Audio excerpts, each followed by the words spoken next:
Hello students and viewers, I am Jagjot Singh, your mentor, your guide.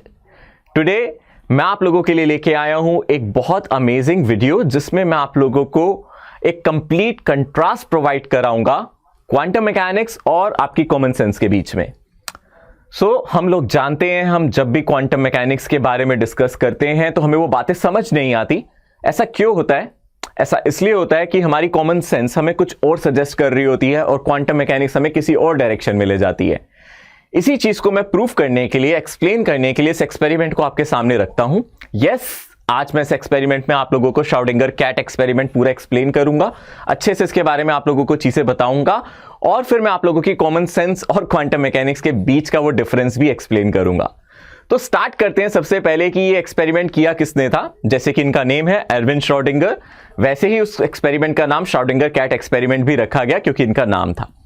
Now अब अगर हम ध्यान से देखें ऐसा क्या हुआ कि इन्होंने एक्सपेरिमेंट परफॉर्म किया और इन्होंने अपने एक्सपेरिमेंट में एक कैट को क्यों लिया, ऐसे क्वेश्चंस हमारे माइंड में जरूर आते हैं। ऐसे क्वेश्चन इनके माइंड में भी है, इन्होंने भी पूछा इनसे कि सर व्हाई मी, कि मेरे को ही इस एक्सपेरिमेंट का पार्ट क्यों बनाया गया। तो इसका कोई अवेलेबल आंसर नहीं है, तो आप लोग इसकी सर्च में बिल्कुल मत जाना। ऐसा नहीं है कि उन्होंने एक कैट को लिया, एक डॉग को नहीं लिया। एक्चुअली उनका एक्सपेरिमेंट था एक लाइफ को एक बॉक्स के अंदर रखने का। सो आइडिया वाज क्लियर कि एक लिविंग ऑर्गेनिज्म को एक बॉक्स के अंदर रखना है, तो उस एक्सपेरिमेंट को कैट के नाम से फेमस किया गया है। तो उन्होंने अपने थॉट्स में उसको एक कैट एक्सपेरिमेंट लिया है। तो मैं उन लोगों को बता दूं जो कैट लवर है, अपने एक्सपेरिमेंट में उन्होंने किसी कैट को मारा नहीं है, किल नहीं किया है। ये सिर्फ एक थॉट एक्सपेरिमेंट था। थॉट एक्सपेरिमेंट क्या होता है? ये वो एक्सपेरिमेंट है जिसके बारे में सिर्फ हम सोचते हैं, अपने थॉट्स में करते हैं, इसको कभी परफॉर्म नहीं किया गया। तो ये एक्सपेरिमेंट कभी परफॉर्म नहीं किया गया। स्टिल ये बहुत फेमस एक्सपेरिमेंट है क्वांटम मैकेनिक्स का। ओके, नाउ क्या जरूरत थी इस एक्सपेरिमेंट को परफॉर्म करने की? What is a need? तो व्हाई दिस एक्सपेरिमेंट, ये थॉट एक्सपेरिमेंट करा ही क्यों गया? तो हमें यह चीज समझने के लिए थोड़ा सा पीछे जाना पड़ेगा, थोड़ी सी हिस्ट्री को खंगालना पड़ेगा, देखना पड़ेगा कि ऐसा क्या हुआ। सबसे पहले ये सब चीजें स्टार्ट हुई थी डेनमार्क की कैपिटल कोपेनहेगन में। तो कोपेनहेगन में क्या हुआ था? कोपेनहेगन में उस टाइम के दो और फेमस फिजिसिस्ट हाइजेनबर्ग और नील बोर, उनकी एक बहुत ही ज्यादा दिलचस्प एक कहते हैं मीटिंग हुई थी। तो अगर हम उस मीटिंग की चर्चा करें तो उसमें क्या हुआ था? उस मीटिंग में उन लोगों ने एक बहुत बड़ा कंक्लूजन निकाला था। उस मीटिंग के दौरान उन लोगों ने सजेस्ट किया था कि जितने भी माइक्रोस्कोपिक पार्टिकल्स होते हैं, लाइक इलेक्ट्रॉन, लाइक प्रोटॉन, ये जितने भी माइक्रोस्कोपिक पार्टिकल्स हैं, इनके बारे में इन्होंने डिस्कशन की थी और इन्होंने बताया था कि ये सब पार्टिकल्स एक वेव की तरह बिहेव करते हैं या फिर इन सब पार्टिकल्स की लोकेशन फाइंड करना इजी नहीं है। इसका मतलब हुआ क्या? इसका मतलब हुआ, मैं आप लोगों को एक सिंपल से एग्जांपल से समझा सकता हूं। जैसे कि आप देख सकते हो, मैंने यहां एक एटॉमिक स्ट्रक्चर लिया है, बेसिकली एक इलेक्ट्रॉन को कंसीडर किया है एक न्यूक्लियस के अराउंड। तो ये हमारा न्यूक्लियस है और यहां इलेक्ट्रॉन्स का एक क्लाउड है। इलेक्ट्रॉन क्लाउड्स का मतलब होता है इलेक्ट्रॉन की पाए जाने की एक प्रोबेबिलिटी। हम नहीं कह सकते किसी टाइम पे इलेक्ट्रॉन यहां होगा या यहां होगा या यहां होगा। इसको हम बोलते हैं क्वांटम सुपरपोजिशन। यही उन्होंने अपनी मीटिंग में डिस्कस किया था कि कोई माइक्रोस्कोपिक पार्टिकल एक लोकेशन या दूसरी लोकेशन पे साइमल्टेनियसली एग्जिस्ट कर सकता है। कहने का मतलब है सिर्फ उसके पाए जाने की उम्मीद कर सकते हो, वो कहां मिलेगा हम नहीं जानते। तो इलेक्ट्रॉन किसी भी पोजीशन पे हो सकता है, जब वो ऑर्बिट कर रहा है तो वो यहां भी हो सकता है, यहां भी हो सकता है, यहां भी हो सकता है, डिफरेंट लोकेशन पे हमें मिल सकता है। ये उन्होंने अपनी जो मीटिंग है उसके रिजल्ट में रखा। इसके अलावा क्या उन्होंने बोला अपनी मीटिंग में? जब हम इस पार्टिकल को ऑब्जर्व करते हैं तब उसका वेव फंक्शन कोलैप्स कर जाता है। जब वो इस पार्टिकल को ऑब्जर्व करते हैं एक्चुअली, तो वो वेव फंक्शन कोलैप्स कर जाता है। इसका मतलब क्या है? अगर आपने ऑब्जर्व करा तो उसको एक एग्जैक्ट लोकेशन पे होना पड़ेगा। मतलब जब हमने ऑब्जर्व किया तो हमें इलेक्ट्रॉन एग्जैक्टली एक लोकेशन पे मिला, तो उसका वेव फंक्शन कोलैप्स हो गया। पहले हमने कहा था वो किसी भी लोकेशन पे हो सकता है, बट अगर आप ऑब्जर्व करोगे तो उसको एक पर्टिकुलर लोकेशन पे आना पड़ेगा। इसको बोलते हैं वेव फंक्शन कोलैप्स। तो ये सब कुछ उस मीटिंग का रिजल्ट, आउटकम निकल के आया। अब इसको हम बोलते हैं क्वांटम सुपरपोजिशन। इसके बारे में भी हम समझते हैं थोड़ा सा अच्छी और इजी लैंग्वेज में, ठीक है? तो मैं आप लोगों को बता देता हूं, एक बहुत सिंपल सा इलस्ट्रेशन मैं आपके सामने रखता हूं इसको समझने के लिए कि उन लोगों ने उस मीटिंग में क्या डिस्कशन किया था। मैं आप लोगों को एक एग्जांपल देता हूं एक व्हील का। आप देख सकते हो यहां एक व्हील रोटेट कर रहा है, बहुत फास्ट रोटेट कर रहा है। अब इस व्हील्स में बहुत सारे स्पोक्स होंगे। अब हमें नहीं पता किसी मोमेंट पे वो स्पोक कहां सिचुएटेड है, बट हम ये जानते हैं उसकी प्रोबेबिलिटी हर जगह मिलने की सेम है। वो स्पोक यहां भी हो सकता है, यहां भी हो सकता है, यहां भी हो सकता है। तो आपकी कॉमन सेंस क्या सजेस्ट करती है? आपकी कॉमन सेंस सजेस्ट करती है किसी एक लोकेशन पे जरूर होगा, बट क्वांटम मैकेनिक्स और उस टाइम के जो एक्सपेरिमेंट थे उन्होंने ये सजेस्ट किया था, उस मीटिंग ने ये सजेस्ट किया था कि वो एक ही टाइम पे डिफरेंट लोकेशंस पे होगा। मैं कहने का मतलब है वो यहां भी होगा, यहां भी होगा, यहां भी होगा। इसी को तो हम वेव फंक्शन या फिर इसी को तो हम क्या बोल रहे हैं, सुपरपोजिशन, क्वांटम सुपरपोजिशन का नाम दे रहे हैं। एक ही टाइम पे डिफरेंट लोकेशन पे पाए जाने की प्रोबेबिलिटी है वो, उसी को क्वांटम सुपरपोजिशन से हम समझ सकते हैं। एक और एग्जांपल है, एक और इलस्ट्रेशन है मेरे सामने आप लोगों को समझाने की, वो है ये फिजिट स्पिनर। आप लोग जानते हैं इसके बारे में, आप लोग इससे खेलते भी हैं। मैं इस फिजिट स्पिनर की हेल्प से इस चीज को दोबारा एक्सप्लेन करता हूं। इस फिजिट स्पिनर में मैं आप लोगों को दो इलेक्ट्रॉन्स दिखाता हूं। मान लो एक इलेक्ट्रॉन ये कंसीडर कर लिया, एक इलेक्ट्रॉन यहां कंसीडर कर लिया। अब मैं इस फिजिट स्पिनर को रोटेट कर देता हूं। तो जब आप इस फिजिट स्पिनर को ऐसे घुमाते हैं तो आप नहीं बता सकते कि ये पर्टिकुलर इलेक्ट्रॉन कहां है। इसका मतलब है ये क्या हो गया, अगर हम इसके बारे में बात करें तो हम इसको क्या एक्सप्लेन कर सकते हैं, हम कह सकते हैं कि ये आपका क्वांटम सुपरपोजिशन हो गया। इसका मतलब है इसकी एक लोकेशन नहीं है, बहुत सारी लोकेशंस है एक ही टाइम पे। बट जब मैं इसको रोक देता हूं तो मैं एग्जैक्टली इसकी लोकेशन बता सकता हूं, यहां है और यहां है। मतलब दो इलेक्ट्रॉन्स लिए थे तो मैं दोनों की लोकेशन एक ही बार में बता सकता हूं, बट इसके लिए मुझे ऑब्जर्वेशन लेनी पड़ेगी। तो जैसे ही ऑब्जर्वेशन लिया वेव फंक्शन कोलैप्स हो गया, इसी को बोलते हैं वेव फंक्शन कोलैप्स।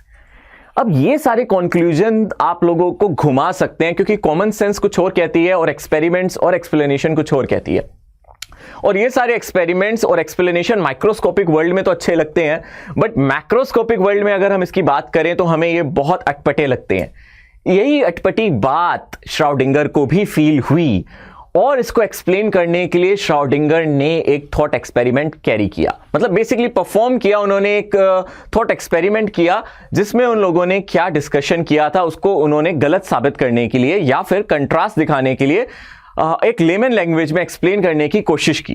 ठीक है, तो क्या किया श्राउडिंगर ने? तो श्राउडिंगर उस मीटिंग से बहुत ज्यादा अपसेट रहे। उन्होंने एक एक्सपेरिमेंट किया जिसको थॉट एक्सपेरिमेंट कहते हैं, जिसमें उन्होंने एक कैट को एक बॉक्स के अंदर रखा। आप देख सकते हो हमने एक कैट यहां बनाई है, उसको हमने एक बॉक्स के अंदर कंसीडर किया, कैट इनसाइड बॉक्स। ठीक है, इसमें क्या किया इन्होंने, यहां एक रेडियो एक्टिव मटीरियल लिया है। एक रेडियो एक्टिव मटीरियल लिया है। इसमें क्या हुआ, यह मटीरियल ऐसा लिया गया जिसकी 1 घंटे बाद, मतलब 1 आवर के बाद प्रोबेबिलिटी थी 50-50% डिके होने की। ठीक है, 50% चांसेस थे ये डिके होगा, 50% चांसेस थे ये डिके नहीं होगा। तो क्या किया इन्होंने अपने कैट एक्सपेरिमेंट में, इन्होंने सोचा कि अगर मैं कैट को एक बॉक्स में रख दूं और एक रेडियो एक्टिव सब्सटेंस रख दूं और नीचे एक जार रख दूं जिसमें मैं पॉइजनस मटेरियल या गैस रख दूं और इसकी प्रोबेबिलिटी 50% डिके होने की है। अगर ये डिके हो गया तो ये बॉक्स इसके ऊपर गिरेगा और ये ट्यूब बस्ट हो जाएगी और गैस बाहर आ जाएगी और कैट मर जाएगी। तो ये इनका एक्सपेरिमेंट था। इसका मतलब है हाफ चांसेस हैं कि कैट सरवाइव कर जाए और हाफ ऑफ द चांसेस है कैट सरवाइव ना करे, वो मर जाए। ये उनका एक्सपेरिमेंट था। इस एक्सपेरिमेंट का कंक्लूजन क्या निकला, इस एक्सपेरिमेंट से उन्होंने कंक्लूड क्या किया और कैसे चीजों को गलत या फिर कॉन्ट्राडिक्टरी वे में लेके गए। ठीक है, तो आप लोगों को मैं पहले बता देता हूं, वो इसके सपोर्ट में नहीं थे। कई लोग समझते हैं कि शायद श्रोडिंगर ने क्वांटम मैकेनिक्स बनाई है, वो फाउंडर कहलाते हैं, तो वो इस एक्सपेरिमेंट के थ्रू हमें समझाना चाहते थे कि हाँ ऐसा होता है। बट वो एक्सप्लेन करना चाहते थे, वो खुद उस केओस से गुजर रहे थे, उस मुसीबत से गुजर रहे थे, वो खुद परेशान थे इस रिजल्ट से। ठीक है, उनका कहना था कि अगर 50% चांसेस हैं डिके होने के, तो एक ही बार में आपकी कैट अलाइव भी हो सकती है और डेड भी हो सकती है। क्यों? क्योंकि हो सकता है हैमर इसको हिट कर दे और हो सकता है हैमर हिट ना करे। अगेन कॉमन सेंस इसको कहती है कि यार ये क्या है, हमें बहुत इरिटेट कर रही है ये बात, ये कैसे हो सकता है। उनका कहना भी यही था कि जब तक मैं बॉक्स को ओपन नहीं करूंगा मुझे नहीं पता चलेगा भाई कि कैट अलाइव है या फिर वो मर चुकी है। कैट जिंदा है, वो मर चुकी है, इसके बारे में तब तक कोई नहीं कह सकता कुछ जब तक बॉक्स को ओपन किया ना जाए। ओके, तो इसका मतलब है जब तक बॉक्स ओपन नहीं हुआ तो कैट जिंदा भी है और कैट मर भी गई है। ये कैसे कह सकते थे वो? क्योंकि कोपेनहेगन की मीटिंग ने कहा था, भाई कोपेनहेगन में जो मीटिंग हुई थी उसने तो यही कहा था ना कि साइमल्टेनियसली एक पार्टिकल डिफरेंट लोकेशन पे होगा। तो वो माइक्रोस्कोपिक वर्ल्ड के लिए जरूर था, इन्होंने मैक्रोस्कोपिक वर्ल्ड, जहां हमें चीजें अच्छे से नजर आती हैं, वहां अप्लाई करके बताया। इन्होंने कहा कि अगर कैट को वो वाला पार्टिकल मान ले जो उन्होंने अपनी थ्योरी में कंसीडर किया है, कोपेनहेगन की मीटिंग में कंसीडर किया है, तो एक ही टाइम पे कैट अलाइव भी होगी और डेड भी होगी। 50-50% चांसेस थे, तो इसका मतलब है वो एक ही साथ दोनों स्टेट में एग्जिस्ट करेगी। तो वो जिंदा भी है और मर भी गई है। तो आप देख सकते हो एक ही टाइम पे ये किटी जिंदा है, एक ही टाइम पे ये किटी मर गई है। तो लाइफ के साथ ऐसा होता नहीं है, ये हमारी कॉमन सेंस सजेस्ट करती है। बट अगर उस मीटिंग का, कोपेनहेगन की मीटिंग का कंक्लूजन, जो उनका रिजल्ट है वो ठीक है, तो ये होना चाहिए। तो ये चीज जो थी श्रोडिंगर को बिल्कुल अच्छी नहीं लगी और वो बहुत ज्यादा अपसेट थे इस चीज से। और सुनने में आता है कि उन्होंने श्रोडिंगर ने इसके बाद इसको त्याग दिया था और वो थोड़ा सा बायो की तरफ चले गए थे। बट यस, ऐसा भी सुना गया है। नाउ मैं आप लोगों को बता देता हूं, इसको भी एक्सप्लेन किया गया है एक थ्योरी में कि ऐसा हो सकता है। ये चीज भी आप कहोगे सर ये तो कॉमन सेंस कहती है नहीं हो सकता, भाई मर गया या जिंदा है एक ही चीज हो सकती है ना। बट इसको भी एक्सप्लेन किया गया है मल्टी यूनिवर्स या फिर मैनी वर्ल्ड थ्योरीज में। उसका क्या मतलब है, मैं एक छोटा सा आपको झलक दिखा देता हूं। मैनी वर्ल्ड थ्योरी क्या कहती है, अगर किसी इवेंट की होने की प्रोबेबिलिटी 50-50% है या फिर कोई प्रोबेबिलिटी है किसी इवेंट के होने की, तो वो इवेंट होगा जरूर। आप कहोगे सर भाई ये कैसे हो सकता है कि एक ही बार में कैट जिंदा और मर गया। इसका मतलब है कि हमारा यूनिवर्स दो पार्ट्स में ब्रेक हो जाता है, स्प्लिट हो जाता है। तो मल्टी वर्ल्ड थ्योरी हमें बताती है अगर कोई इवेंट इस यूनिवर्स में आपके करंट टाइम में हो रहा है और उसकी दो प्रोबेबिलिटी है, कैट के अलाइव होने की और कैट के डेड होने की, तो वो घटना होगी जरूर। तो हमारा यूनिवर्स दो पार्ट्स में स्प्लिट हो जाएगा, एक पार्ट में वो हमें जिंदा मिलेगी और एक पार्ट में वो मरी भी मिलेगी। थोड़ी सी कंफ्यूजिंग है, क्यों? क्योंकि क्वांटम है और क्वांटम के बारे में मैंने आपको पहले कहा था, जब आप क्वांटम पढ़ो तो कॉमन सेंस को थोड़ा सा परे रख दो। और मैं आप लोगों को एक और एग्जांपल बताता हूं। जैसे कि एक एग्जांपल मैं आपके सामने रखूं कि सपोज किसी ने मुझे कहा कि तुम 4 स्टेप्स करके दिखाओ। मैंने कहा मेरे पास ये 4 स्टेप्स हैं, दिस वन, ये और ये। अब मेरे पास क्या चांसेस है, मेरे पास 25%, मतलब मेरे पास 4 स्टेप्स हैं और 100 डिवाइडेड बाय 4, इसका मतलब 25% प्रोबेबिलिटी है कि मैं ये स्टेप करूं। 25% इसकी है, 25% इसकी है और 25% इसकी है। इसका मतलब कितने इवेंट्स हो गए? 4। कितने इवेंट्स हो गए? 4। अब यूनिवर्स दो पार्ट्स में नहीं होगा, अब यूनिवर्स कितने पार्ट्स में स्प्लिट होगा? 4 पार्ट्स में, और हर पार्ट में इक्वल प्रोबेबिलिटी होगी। हो सकता है पहले पार्ट में मैं ऐसे करूं, हो सकता है मैं ऐसे करूं, हो सकता है मैं ऐसे करूं, हो सकता है मैं ऐसे करूं। तो इसका मतलब है ये चारों स्टेप्स पॉसिबल है। इसका मतलब हमारा यूनिवर्स 4 पार्ट्स में स्प्लिट जरूर होगा। ये एक्सप्लेनेशन थी मल्टी यूनिवर्स या फिर मैनी वर्ल्ड थ्योरी की। तो बच्चों और स्टूडेंट्स और जितने भी व्यूअर्स देख रहे हैं, आई होप मैंने इसको बहुत अच्छी लैंग्वेज में आप लोगों को, बहुत इजी लैंग्वेज में एक एक चीज को एक्सप्लेन किया है और आप लोग इससे कनेक्ट भी अच्छी तरीके से कर पा रहे होंगे। तो ये सब थ्योरीज थी क्वांटम की, जिसके लिए आप लोगों को अपनी कॉमन सेंस पे थोड़ा सा कॉम्प्रोमाइज करना पड़ेगा, तभी ये बातें आप लोगों को कनेक्ट कर पाएंगी।